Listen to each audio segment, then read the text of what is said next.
పొగమంచు కారణంగా నెల్లూరు జిల్లా సిద్దిపురం జాతీయ రహదారిపై జరిగిన రోడ్డు ప్రమాదంలో దంపతులు మృతి చెందారు.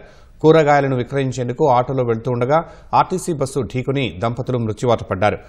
మృతులు సంగం మండలం అనసూయ నగర్కు చెందిన వెంకటశేషయ్య, వెంకట వరలక్ష్మిగా గుర్తించారు.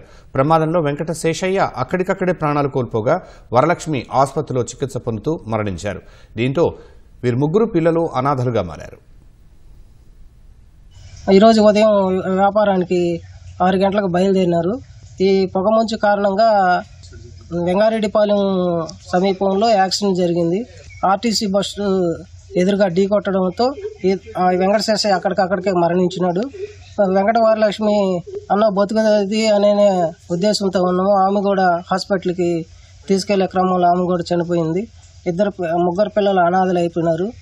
వాళ్ళకి ఏదైనా ఆర్థిక సహాయం ఇప్పించవలసిందిగా ప్రభుత్వాన్ని కోరుచున్నాము.